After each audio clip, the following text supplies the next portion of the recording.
வணக்கம். இந்நேரத்திற்கான தலைப்புச் செய்திகளை இப்போது பார்க்கலாம்.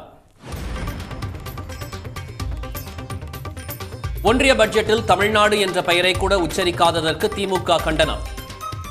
அனைத்து மாவட்டங்களிலும் வரும் 8ஆம் தேதி கண்டன பொதுக்கூட்டம் நடத்தப்படும் எனவும் அறிவிப்பு.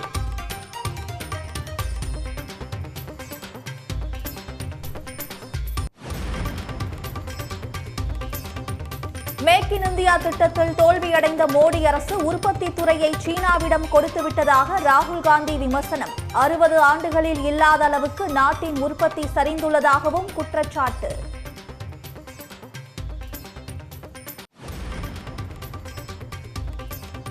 ஒன்றிய பட்ஜெட்டில் தமிழ்நாட்டிற்கு எந்த திட்டமும் அறிவிக்கப்படாதது ஏமாற்றம் அளிக்கிறது. வடக்கு வாழ்கிறது, தெற்கு தேய்கிறது என்பது போல ஒன்றிய அரசு நடந்து கொள்வதாகவும் ஜெயக்குமார் விமர்சனம்.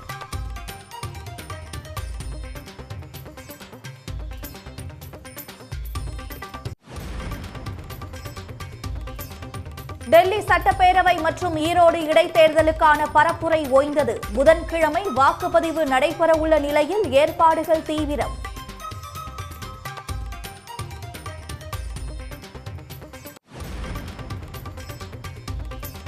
எல்லை தாண்டி மீன்பிடித்ததாக மண்டபம் பகுதியைச் சேர்ந்த 10 மீனவர்கள் கைது. உடனடி தூதரக நடவடிக்கை மேற்கொள்ள ஒன்றிய அரசுக்கு முதலமைச்சர் மு க ஸ்டாலின் வலியுறுத்தல்.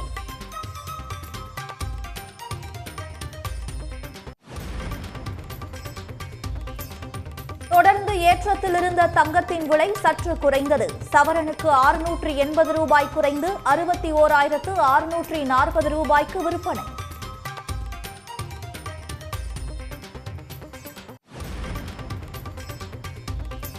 தமிழ்நாட்டில் புதிதாக 5 விமான நிலையங்கள் அமைக்கப்படும் என ஒன்றிய அரசு அறிவிப்பு. வேலூர், நெய்வேலிக்கு விரைவில் விமான சேவை தொடக்கம்.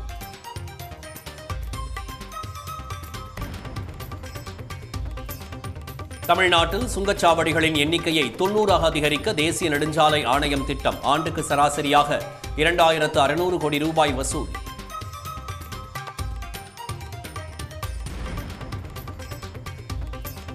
தூத்துக்குடி துறைமுகத்தில் கண்டெய்னர் கையாளும் பணியில் ஈடுபடும் சிங்கப்பூர் நிறுவனத்தில் பணி நீக்கம். நிறுவனத்தை கண்டித்து நிரந்தர பணியாளர்கள் காலவரையற்ற உண்ணாவிரத போராட்டம்.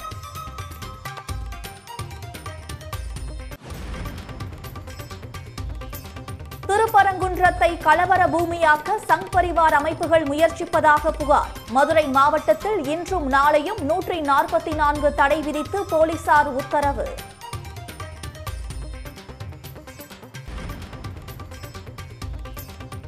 அமெரிக்க டாலருக்கு நிகரான இந்திய ரூபாய் மதிப்பு வரலாறு காணாத வீழ்ச்சி. ஒரே வர்த்தக நாளில் 67 காசுகள் குறைந்து 87 ரூபாய் 29 காசுகளாக சரிந்தது. உள்நாட்டு உற்பத்தியை பெருக்குவதற்கான மேக் இன் இந்தியா திட்டத்தில் தோல்வியடைந்துள்ள ஒன்றிய பாஜக அரசு உற்பத்தி துறையை சீனாவிடம் தாரை வார்த்து விட்டதாக எதிர்க்கட்சித் தலைவர் ராகுல் காந்தி குற்றம் சாட்டியுள்ளார்.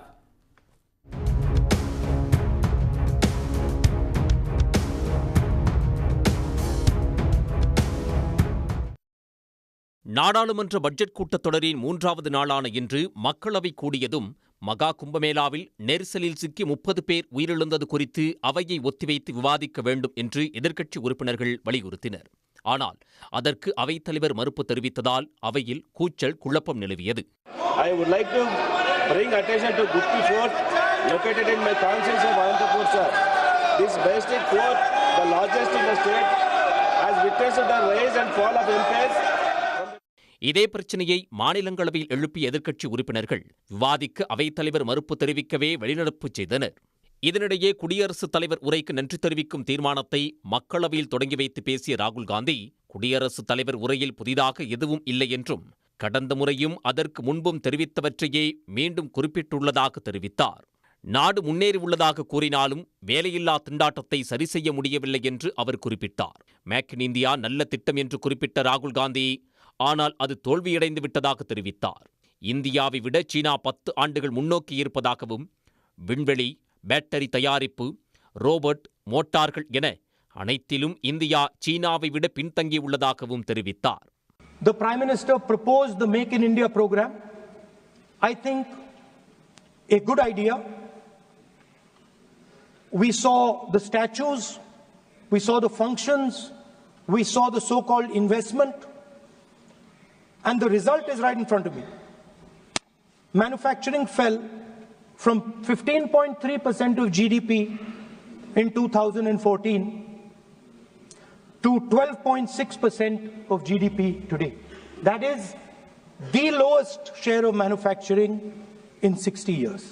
மகாராஷ்டிர மாநிலத்தில் மக்களவைத் தேர்தலுக்கும் சட்டப்பேரவைத் தேர்தலுக்கும் இடையே 70 லட்சம் வாக்காளர்கள் புதிதாக சேர்க்கப்பட்டதாகவும் இதுகுறித்து தேர்தல் ஆணையம் உரிய விளக்கமளிக்க வேண்டும் என்றும் ராகுல் காந்தி வலியுறுத்தினார்.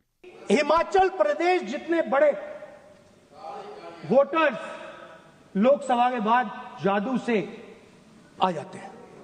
अब हम क्या कह रहे हैं?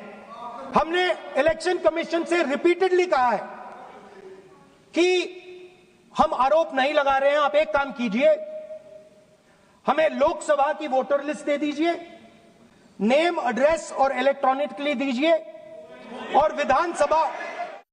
மேலும் சாதிவாரி கணக்கெடுப்பை நடத்தாமல் நாட்டில் எவ்வித வளர்ச்சித் திட்டங்களையும் அறிமுகப்படுத்த முடியாது என்றும் ராகுல் காந்தி தெரிவித்தார்.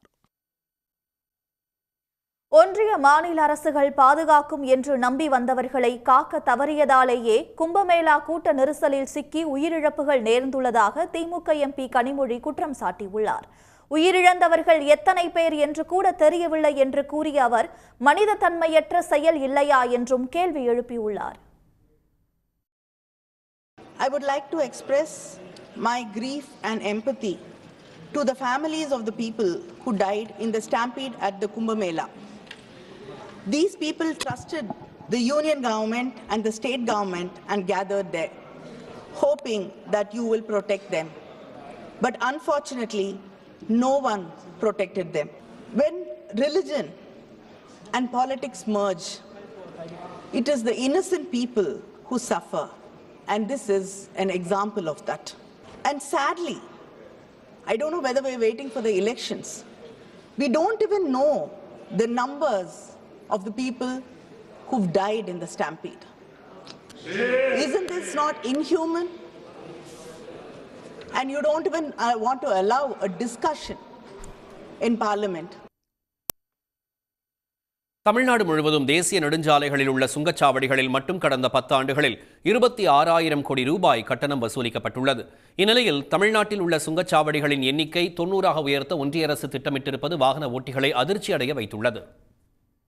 நாடாளுமன்றத்தில் அண்மையில் தாக்கல் செய்யப்பட்ட புள்ளி விவரங்களின்படி 2014 முதல் 2024 வரையிலான காலகட்டத்தில் ஒன்றிய அரசின் தேசிய நெடுஞ்சாலை ஆணையம் தமிழ்நாட்டில் மட்டும் 26,000 கோடி ரூபாயை சுங்க கட்டணமாக வசூலித்துள்ளது. தமிழ்நாட்டில் மொத்தமுள்ள 72 சுங்கச்சாவடிகளில் 5 சுங்கச்சாவடிகளில் தலா 1,000 கோடி ரூபாய்க்கு மேல் சுங்க கட்டணம் வசூலாகி இருப்பதாக ஒன்றிய அரசு கூறியுள்ளது. அதிகபட்சமாக மதுரை தொப்பூர் சுங்கச்சாவடியில் மட்டும் 1,945 கோடி ரூபாய் வசூலிக்கப்பட்டுள்ளது. கிருஷ்ணகிரி சுங்கச்சாவடியில் 1,636 கோடி ரூபாயும், விக்கிரவாண்டியில் 1,290 கோடியும், ஓமலூரில் 1,040 கோடியும், பள்ளிக்கொண்டாவில் 1,002 கோடியும் வசூலிக்கப்பட்டுள்ளது. தேசிய நெடுஞ்சாலைகளின் தரத்தை மேம்படுத்துவதில் கவனம் செலுத்தாமல் சுங்க கட்டண வசூலில் மட்டுமே ஒன்றிய அரசு கவனம் செலுத்துவதாக குற்றம் சாட்டும் வாகன ஓட்டிகள் உடனடியாக கட்டணத்தை குறைக்க வேண்டும் என வலியுறுத்துகின்றனர். டோல் வந்து கூட பிரச்சனை இல்லைண்ணா, நிறையா பக்கம் பள்ளம் மேடு எல்லாமே நிறையா இருக்குது. நைட்டில் பாருங்க, முக்கால்வாசி என் வண்டிக்கு 40,000 செலவு பண்ணியிருக்கிறேன். அந்த அளவுக்கு லோடு சரியில்லை. முன்னாடி சஸ்பென்சர் பிடிங்கி ஃப்ரெங்கு கட்டாகி அன்றைக்கி நான் மாற்றின வண்டியில் எல்லாமே பொருட்கள் எல்லாம் மெக்கானிக் வச்சு வர வழியில். தமிழ்நாடு சட்டமன்றத்தில் தமிழகத்தில் ஏறத்தாழ 32 சுங்கச்சாவடிகள் காலாவதியான சுங்கச்சாவடிகளாக சட்டமன்றத்தில் தீர்மானம் நிறைவேற்றப்பட்டு ஒன்றிய அரசினுடைய போக்குவரத்து அமைச்சர் மாண்புமிகு நிதின் கட்கரி அவருடைய கவனத்திற்கு கொண்டு சென்றும் கூட இந்நாள் வரையில் ஒரே ஒரு காலாவதியான சுங்கச்சாவடி கூட தமிழகத்தில் அகற்றப்படவில்லை. கட்டண வசூல் மட்டுமின்றி தமிழ்நாட்டின் சுங்கச்சாவடிகளின் எண்ணிக்கையை 72 இருந்து 90ஆக உயர்த்த தேசிய நெடுஞ்சாலை ஆணையம் முடிவு செய்திருப்பதும் வாகன ஓட்டிகளிடம் அதிர்ச்சியை ஏற்படுத்தியுள்ளது. குறிப்பாக 60 கிலோமீட்டர் தொலைவுக்கு ஒரு சுங்கச்சாவடி மட்டுமே இருக்கும் என ஒன்றிய அரசு தெரிவித்துள்ள நிலையில் கிருஷ்ணகிரி மாவட்டம் நிரலாறு ஜித்தண்டஹள்ளி இடையே 60 கிலோமீட்டர் தொலைவுக்கு அமைக்கப்படும் நெடுஞ்சாலையில் 3 சுங்கச்சாவடிகள் அமைப்பதற்கான பணிகள் தீவிரமடைந்துள்ளன. காலாவதியான சுங்கச்சாவடிகளை அகற்ற வேண்டும் என்ற தமிழ்நாடு அரசின் நீண்டகால கோரிக்கை ஏற்க படாத நிலையில் சுங்கச்சாவடிகளின் எண்ணிக்கை அதிகரிப்பது தமிழ்நாட்டை வஞ்சிக்கும் செயல் என்று வாகன ஓட்டிகள் கண்டனம் தெரிவித்துள்ளனர்.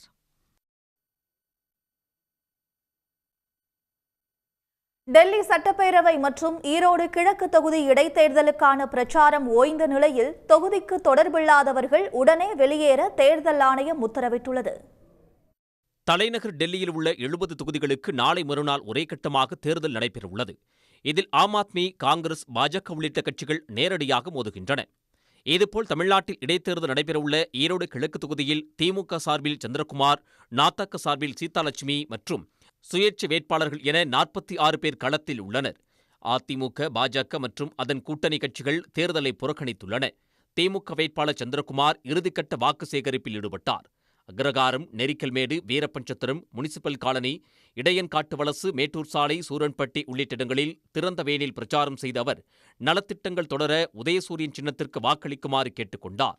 எந்தெந்த தாய்மார்கள், எந்தெந்த சகோதரிகளுக்கு அந்த பணம் கிடைக்கவில்லையோ, மனுக்கள் கொடுக்கப்பட்டு விண்ணப்பம் கொடுக்கப்பட்டு நிராகரிக்கப்பட்டுள்ளதோ அத்தனை பேருக்கும் இன்னும் 3 மாத காலத்திற்குள்ளாக உங்களுக்கு அந்த கலைஞர் மகளிர் உரிமை தொகை வந்து சேர்ந்துவிடும்.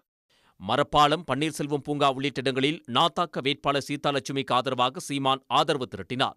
இதற்கிடையே மாலை 6 மணியுடன் டெல்லி மற்றும் ஈரோடு கிழக்கு தொகுதியில் தேர்தல் பிரச்சாரம் ஓய்ந்த நிலையில் தொகுதிக்கு தொடர்பில்லாதவர்கள் வெளியேற வேண்டும் என்று தேர்தல் ஆணையம் உத்தரவிட்டுள்ளது. மாலை 6 மணிக்கு பிறகு தேர்தல் தொடர்பான பரப்புரையோ கூட்டமோ நடத்தக்கூடாது என்றும், தொலைக்காட்சி, சினிமா மற்றும் இதர வழிமுறைகளில் பிரச்சாரம் செய்யக்கூடாது என்றும் அறிவுறுத்தப்பட்டுள்ளது. மொத்தமாக குறுஞ்செய்தி அனுப்புதல், சமூக வலைதளங்கள் வாயிலாக பிரச்சாரம் மேற்கொள்ளுதல் போன்ற செயல்களில் ஈடுபடக்கூடாது என்றும் தேர்தல் ஆணையம் தெரிவித்துள்ளது. ஐபிஎஸ் அதிகாரி கல்பனா நாயக் அலுவலகத்தில் ஏற்பட்ட தீ விபத்திற்கு நாச வேலை காரணமல்ல என்று தமிழ்நாடு காவல்துறை விளக்கம் அளித்துள்ளது. தமிழ்நாடு சிலை கடத்தல் தடுப்பு பிரிவு கூடுதல் டிஜிபியாக பொறுப்பு வகித்து வரும் ஐபிஎஸ் அதிகாரி கல்பனா நாயக் கடந்த ஆண்டு சென்னை எழும்பூரில் உள்ள தமிழ்நாடு சீருடை பணியாளர் தேர்வாணையத்தில் பணியாற்றிய போது ஜூலை 29ஆம் தேதி அவரது அறையில் பயங்கர தீ விபத்து ஏற்பட்டது. அது தொடர்பாக டிஜிபி, உள்துறை மற்றும் தலைமைச் செயலர்களுக்கு அவர் புகார் ஒன்றை அனுப்பினார். அதில் தனது இருக்கை உட்பட அறை முழுவதும் தீக்கிரையானதைக் கண்டு பேரதிர்ச்சி அடைந்ததாகவும், சிறிது நேரத்துக்கு முன்பு அறைக்கு சென்றிருந்தால் உயிரிழந்திருக்கக்கூடும் எனவும் குறிப்பிட்டிருந்தார். சீருடை பணியாளர் தேர்வாணையத்தின் முறைகேடுகளை வெளிக்கொண்டு வந்ததால் தன்னை கொலை செய்யும் நோக்கத்தில் சதி நடைபெற்றிருக்கலாம் என்று குற்றம் சாட்டினார். அதனை குறிப்பிட்டு எக்ஸ் தளத்தில் பதிவிட்ட எடப்பாடி பழனிசாமி, ராமதாஸ் ஆகியோர் கல்பனா நாயக்கின் குற்றச்சாட்டை வெளிப்படைத்தன்மையுடன் விசாரித்து கடுமையான சட்ட நடவடிக்கை எடுக்க வேண்டும் என வலியுறுத்தினர். தீ விபத்திற்கு சதித்திட்டம் காரணம் என்ற கல்பனா நாயக்கின் குற்றச்சாட்டை மறுத்துள்ள தமிழ்நாடு காவல்துறை, விபத்து தொடர்பாக துறை ரீதியாக முறையான விசாரணை நடத்தப்பட்டதாக விளக்கமளித்துள்ளது. தீ விபத்துக்கு நாசவேலையோ சதித்திட்டமோ காரணம் இல்லை என்றும், அறையில் மின்கசிவு ஏற்பட்டது தடயவியல் துறை அறிக்கையின் மூலம் உறுதியாக்கியுள்ளதாகவும் தெரிவித்துள்ளது. மேலும் தீ விபத்து நடந்த நாளன்றே விசாரணை மேற்கொள்ளப்பட்டு மத்திய குற்றப்பிரிவு கூடுதல் துணை ஆணையர் தலைமையில் 31 சாட்சிகள் விசாரிக்கப்பட்டதாகவும் தமிழ்நாடு காவல்துறை கூறியுள்ளது. இந்நிலையில் காவல் உதவி ஆய்வாளர்கள் தேர்வில் முறைகேடு நடந்ததாக ஏடிஜிபி கல்பனா நாயக் கூறிய புகாரில் உண்மை இல்லை என்று தமிழ்நாடு சீருடை பணியாளர் தேர்வாணையம் விளக்கமளித்துள்ளது. நீதிமன்ற உத்தரவின்படியே தேர்வு நடைமுறையில் மாற்றம் செய்து இறுதிப் பட்டியலை வெளியிட்டதாகவும் கூறியுள்ளது. இனக்கலவரத்தில் மணிப்பூர் முதலமைச்சர் பிரேம் சிங்கின் பங்கு குறித்த ஆடியோ டேப்புகளின் தடயவியல் அறிக்கையை தாக்கல் செய்ய உச்சநீதிமன்றம் உத்தரவிட்டுள்ளது. மணிப்பூர் மாநிலத்தில் உள்ள மைத்தேயி சமூகத்தினரை பழங்குடியினர் பட்டியலில் சேர்ப்பதை எதிர்த்து குக்கி சமூகத்தினர் நடத்திய போராட்டத்தில் வன்முறை வெடித்தது. இந்த கலவரத்தில் 250க்கும் மேற்பட்டோர் பலியாகினர். இந்த வன்முறையில் முதலமைச்சர் பிரேம் சிங் தாம் சார்ந்த மைத்தேயி சமூகத்தினருக்கு ஆதரவாக செயல்பட்டதாக குற்றச்சாட்டு எழுந்துள்ளது.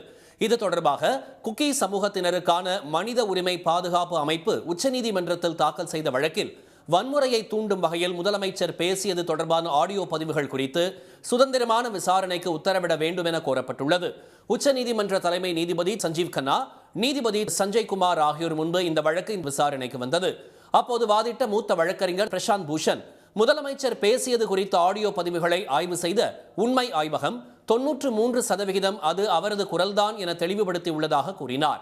மாநில அரசின் ஆயுத கிடங்கை கொள்ளையடிக்கும் மைத்தேயி சமூகத்தினர் கைது உள்ளிட்ட நடவடிக்கைகளில் இருந்து பாதுகாக்கப்படுவார்கள் என அதில் முதலமைச்சர் பேசியிருப்பதாக பிரசாந்த் பூஷன் குற்றம் சாட்டினார். மூடிய அரங்கத்திற்குள் முதலமைச்சர் பேசியது அதே அரங்கத்திற்குள் இருந்த ஒரு நபரால் பதிவு செய்யப்பட்டு கசியவிடப்பட்டதாக அவர் தெரிவித்தார். இனக்கலவரத்தை முதலமைச்சரே தூண்டிவிடுவதை தீவிர பிரச்சனையாக கருத வேண்டும் என்று பிரசாந்த் பூஷன் கூறினார். அப்போது குறுக்கிட்ட சொலிசிட்டர் ஜெனரல் துஷார் மேத்தா, உயர்நீதிமன்றத்தை தான் மனுதாரர் முதலில் அணுகியிருக்க வேண்டும் என்று தெரிவித்தார்.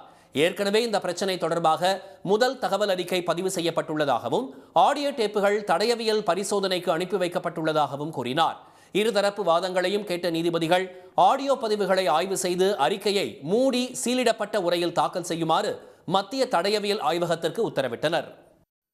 பேரறிஞர் அண்ணாவின் 56வது நினைவு தினத்தை முன்னிட்டு முதலமைச்சர் மு க ஸ்டாலின் தலைமையில் திமுகவினர் அமைதி பேரணி சென்று அண்ணாவின் நினைவிடத்தில் மரியாதை செலுத்தினார்கள். பேரறிஞர் அண்ணாவின் 56வது நினைவு தினம் இன்று தமிழ்நாடு முழுவதும் கடைபிடிக்கப்படுகிறது. இதையொட்டி சென்னையில் முதலமைச்சர் மு க ஸ்டாலின் தலைமையில் அமைதி பேரணி நடைபெற்றது. சென்னை வாலாஜா சாலையில் அமைந்துள்ள அண்ணா சிலையிலிருந்து தொடங்கிய அமைதி பேரணியில் திமுகவினர் திரளாக கலந்து கொண்டனர். மெரினாவில் அமைந்துள்ள அண்ணா சதுக்கத்தை பேரணி வந்தடைந்த நிலையில் அண்ணாவின் நினைவிடத்தில் முதலமைச்சர் மு க ஸ்டாலின் மலர் வளையம் வைத்து மரியாதை செலுத்தினார்.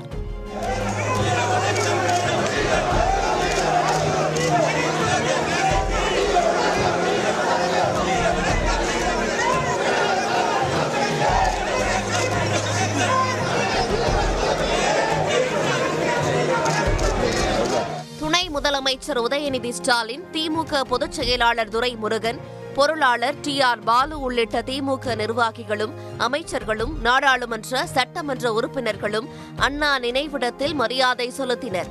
தொடர்ந்து கலைஞர் நினைவிடத்திலும் முதலமைச்சர் மு க ஸ்டாலின் உள்ளிட்ட திமுக நிர்வாகிகள் மலர் வளையம் வைத்து மரியாதை செலுத்தினர். அறிஞர் அண்ணாவுக்கு தனது எக்ஸ் பக்கத்தில் புகழ் வணக்கம் செலுத்தியுள்ள முதலமைச்சர் மு க ஸ்டாலின் தந்தை பெரியார் குறித்து அறிஞர் அண்ணா கூறிய வரிகளை நினைவு கூர்ந்துள்ளார். நமக்கான நோக்கம் பெரிது, அதற்கான பயணமும் பெரிது என்று தெரிவித்துள்ள முதலமைச்சர், வம்பிழுக்கும் வீணர்கள் தெம்பிழந்து ஓடுவார்கள் என்று கூறியுள்ளார். மக்களின் அன்பையும் ஆதரவையும் பெற்று லட்சிய பயணத்தில் வெல்ல பாடுபடுவோம் என்றும் அவர் குறிப்பிட்டுள்ளார். கோடைக்காலம் தொடங்கும் முன்பே தமிழ்நாட்டின் பல்வேறு மாவட்டங்களில் ஏப்ரல், மே போல வெயிலின் தாக்கம் இருப்பதாக பொதுமக்கள் கவலை தெரிவிக்கின்றனர். டிசம்பர் மாத இறுதியில் தொடங்கிய பனிக்காலம் தற்போது இறுதிக்கட்டத்தை எட்டியுள்ளதால் வெயிலின் தாக்கம் படிப்படியாக அதிகரித்து வருகிறது.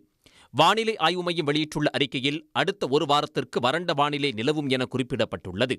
தமிழ்நாடு, புதுச்சேரி, காரைக்காலில் அதிகபட்சமாக 32 டிகிரியும் குறைந்தபட்சமாக 21 டிகிரியும் வெயிலின் தாக்கம் இருக்கும் என வானிலை ஆய்வு மையம் தெரிவித்துள்ளது. இந்நிலையில் பிப்ரவரி 2ஆம் தேதி அதிகபட்சமாக ஈரோட்டில் 36 டிகிரி, கரூரில் 35 டிகிரி, பாளையங்கோட்டையில் 34 டிகிரி, சென்னையில் 31 டிகிரி வெப்பம் பதிவாகியுள்ளது. எல்லாரும் மலேசியாலேருந்து வரோம். எப்பொழுதும் மே மாதம் தான் ஹீட்டாக இருக்கும். நாங்கள் இப்போ எங்களுக்கு ஸ்கூல் ஹாலிடே ஸ்டார்ட் பண்ணியிருக்கோம் அங்கே, அதனால இங்கே வெக்கேஷன் வருவோம். நார்மலாக கேட்டப்போ இப்போ ஃபெப்ரவரிலாம் கூலிங்காக இருக்கும், சில்லாக இருக்கும்னு நினச்சி வந்தோம். ஆனால் சரியான ஹாட்டாக இருக்குது. ப்ரிகாஷனுக்காக ஃபேனு, சன்கிளாஸஸ், கேப்லாம் போட்டிருக்கதா இருக்குது. ரொம்ப ஹீட்டாக இருக்குது. 2-3 மாதமாக வெயிலெலாம் இல்லாமல் கம்மியாக இருந்தது. 2-3 மாதத்துக்கு அப்புறம் கொஞ்சம் அதிகமாக இருக்குது. இப்போவே அதிகமாக இருக்குது. இன்னும் கொஞ்சம் எவ்வளோ நாள் மார்ச், ஏப்ரல்லாம் எப்படி இருக்குன்னு தெரியல. இப்போ வெளியே வர பண்ண மக்கள்லாம் ரொம்ப சூடாக இருக்குது. இப்போவே நவம்பர், டிசம்பர் மாதிரியே தான் ஜனவரி கண்டினியூ ஆகிட்டே இருந்துச்சு. பிப்ரவரி ஸ்டார்ட் ஆகிறதுக்கு இருந்த 2-3 டேஸ் பிஃபோராகவே லாஸ்ட் சாட்டர்டேலேருந்தே ஃபுல்லாக வெயில். இப்போவே மார்ச் மாதிரி ஸ்டார்ட் ஆகிடுச்சு. மார்ச், ஏப்ரல் எப்படி இருக்குமோ அதோட வெயில் இப்போவே அந்த தாக்கம் தெரிய ஆரம்பிச்சிருச்சு. என் சொல்வது கண்டிப்பாக வழக்கம் போல சென்னை சொல்லவே வேணாம், இயல்பு திரும்பிடுச்சு உங்களுக்கு. வெயிலிலிருந்து தற்காத்துக் கொள்ள வெளியே செல்லும் போது தண்ணீர், தொப்பி, குடை போன்றவற்றை தவறாமல் எடுத்துச் செல்லும் நிலை உள்ளதென கூறும் பொதுமக்கள் ஏப்ரல் மாதம் தொடங்கவுள்ள கோடைக்காலத்தை எண்ணி தற்போதே அச்சம் எழுவதாக கூறுகின்றனர். ஓசூரில் புதிய விமான நிலையம் அமைப்பதில் உள்ள பிரச்சினை தொடர்பாக தமிழ்நாடு, கர்நாடக அரசுகளுடன் பேசி தீர்வு காண நடவடிக்கை எடுக்கப்படும் என்று ஒன்றிய அமைச்சர் ராம்மோகன் கூறியிருக்கிறார். மாநிலங்களவையில் பேசிய அதிமுக எம்பி தம்பிதுரை, பெங்களூரு சர்வதேச விமான நிலையத்தில் நாளுக்கு நாள் போக்குவரத்து அதிகரித்து வருவதால் பயணிகள் கடுமையாக பாதிக்கப்படுவதாக கூறினார். இதற்கு தீர்வாக ஹோசூரில் விமான நிலையம் அமைக்க தமிழ்நாடு அரசு கோரியுள்ள அனுமதியை விரைந்து வழங்க வேண்டும் என்று அவர் வலியுறுத்தினார். Bengaluru International Airport, more congestion is there. There is a demand to have one more airport in Hosur. That is, demand is going on. Whether the ministry will consider to see that international flights, there are so much flights coming Bangalore, to satisfy, to control, give some kind of facilities. If you have one more airport, as we are having in Chennai, Delhi, whether he will come forward. Thambidurai கேள்விக்கு பதிலளித்து பேசிய விமான போக்குவரத்து துறை அமைச்சர் Rammohan, பெங்களூருவிலிருந்து 150 kilometre தொலைவில் மற்றொரு விமான நிலையம் அமைப்பதில்லை என தனியார் நிறுவனத்துடன் செய்துள்ள ஒப்பந்தம் காரணமாக ஹோசூரில் விமான நிலையத்துக்கு அனுமதி வழங்குவதில் பிரச்சினை இருப்பதாக கூறினார். இருப்பினும் தமிழ்நாடு, கர்நாடக அரசுகளுடன் பேசி பிரச்சினைக்கு தீர்வு காண நடவடிக்கை எடுக்கப்படும் என்றும் அவர் உறுதியளித்தார். And already there is an agreement with an existing airport that within 150 kilometers no other airport comes in. There becomes a challenge and it becomes Tamil Nadu government has been actively pursuing to put up an airport there. We would have been assisting, sir, when we are trying to assist also, but one challenge is the 150 kilometer radius from the Bangalore airport, which is becoming tricky, and this is a matter which both the BIAL Bangalore airport people, Tamil Nadu government of India, everyone has to sit together and discuss and come up with a conclusion. அப்போது பேசிய முன்னாள் பிரதமர் தேவகவுடா, பெங்களூரு விமான நிலைய நெருக்கடிக்கு தீர்வு காண கர்நாடகத்திலேயே புதிய விமான நிலையம் அமைக்க வேண்டும் என வலியுறுத்தினார். இதற்கு பதிலளித்த ஒன்றிய அமைச்சர் ராமோகன், கர்நாடக அரசு புதிய விமான நிலையத்துக்கு அனுமதி கோரினால் பரிசீலிக்கப்படும் என்று கூறியுள்ளார். வேங்கை வயல் சம்பவத்தில் சிபிசிஐடி தாக்கல் செய்த குற்றப்பத்திரிகையை நிராகரிக்க கோரிய மனுவை தள்ளுபடி செய்த சிறப்பு நீதிமன்றம் வழக்கு விசாரணையை வேறு நீதிமன்றத்திற்கு மாற்றியும் உத்தரவை பிறப்பித்துள்ளது. புதுக்கோட்டை மாவட்டம் வேங்கை வயலில் குடிநீர் தொட்டியில் மனித கழிவு கலக்கப்பட்ட விவகாரத்தில் அதே கிராமத்தைச் சேர்ந்த காவலர் முரளிராஜா, முத்துகிருஷ்ணன், சுதர்சன் ஆகிய 3 பேரும் தான் குற்றவாளிகள் என்று கடந்த 20ஆம் தேதி சிபிசிஐடி போலீசார் குற்றப்பத்திரிகை தாக்கல் செய்தனர். இந்த வழக்கில் புகார்தாரரான கனகராஜ் சிபிசிஐடியின் குற்றப்பத்திரிகையை நிராகரிக்க கோரி புதுக்கோட்டை வன்கொடுமை தடுப்பு சிறப்பு நீதிமன்றத்தில் மனு தாக்கல் செய்தார். இந்த வழக்கில் இரு தரப்பிலும் வழக்கறிஞர்கள் ஆஜராகி 2 முறை வாதங்களை முன்வைத்தனர். மேல்நிலை நீர்த்தேக்க தொட்டியில் மனித கழிவு கலக்கப்பட்ட நீரை அப்பகுதியைச் சேர்ந்த மக்கள் யாரும் பருகவில்லை என்று அறிவியல் பூர்வமாக விசாரணை மேற்கொண்டு சிபிசிஐடி போலீசார் குற்றப்பத்திரிகை தாக்கல் செய்துள்ளதாக அரசு தரப்பில் வாதிடப்பட்டது. எனவே இது வன்கொடுமை தடுப்புச் சட்டத்தின் கீழ் வராது என்றும் அரசு தரப்பில் தெரிவிக்கப்பட்டது. அரசு தரப்பு வாதத்தை ஏற்ற சிறப்பு நீதிமன்ற நீதிபதி வசந்தி சிபிசிஐடி போலீசாரின் மனுவை ஏற்று இந்த வழக்கை வன்கொடுமை தடுப்பு சிறப்பு நீதிமன்றத்தில் இருந்து புதுக்கோட்டை நீதித்துறை நடுவர் நீதிமன்றத்திற்கு மாற்றம் செய்து உத்தரவிட்டார். மேலும் சிபிசிஐடி தாக்கல் செய்த குற்றப்பத்திரிகையை ஏற்கக்கூடாது என்று புகார்தாரர் கனகராஜ் தாக்கல் செய்த மனுவை தள்ளுபடி செய்தும் நீதிபதி உத்தரவிட்டார். 26ஆம் தேதி அதை போய் பார்க்கும்போது தண்ணியில் மேலே மனித கழிவு மிதந்ததாக சொல்லி எடுக்கிறாங்க. இது அறிவியல் பூர்வமாக சாத்தியமில்லை. ஏன்னா 23, 24, 25, 26ஆம் தேதி எல்லா நாளுமே அந்த மோட்ரு ஓடி இருக்கு, அந்த தண்ணி டேங்கில் ஓடி இருக்கும்போது தண்ணியோட சுழற்சியின் காரணமாக அந்த தண்ணீரில் கரையக்கூடிய திடப்பொருள் அதில் அப்படியே சாலிடாக இருக்கிறதுக்கு 1% கூட வாய்ப்பு இல்லைன்னு சொல்லி இது 26ஆம் தேதி அவங்க போய் பார்க்கும்போது அது திடப்பொருளாக அள்ளணும் அப்படின்னு சொல்கிறது ஏற்றுக்கொள்ள முடியாது. 24ஆம் தேதி அவங்களுக்கு பாதிக்கப்பட்டிருந்தா 24க்கு முன்னாடி போட்டிருக்கணும். 24லேருந்து அது தண்ணியில் ஓடிக்கிட்டு இருக்க தண்ணி 10,000 கொள்ளல் ஊற்றுற ஒரு வாட்டர் டேங்கில் தண்ணி ஊற்றுற ஃபோர்ஸில் அது கரையாமல் இருக்கிறதுக்கு வாய்ப்பு இல்லை அப்படின்னு சொல்லி அரசு தரப்பில் வாதம் வச்சோம். வேங்கை வயல் சம்பவம் தொடர்பாக இனி விசாரணை நடக்கவிருக்கும் நீதித்துறை நடுவர் நீதிமன்றம் மூலம் வழக்கில் குற்றம் சாட்டப்பட்டுள்ள நபர்களுக்கு சம்மன் அனுப்பப்பட்டு அடுத்த கட்ட நகர்வுக்கு இந்த வழக்கு செல்லும் என்று அரசு தரப்பு வழக்கறிஞர் தெரிவித்தார். உடனுக்குடன் செய்திகளை தெரிந்து கொள்ள சன் நியூஸ் பெல் ஐகானை கிளிக் பண்ணுங்க.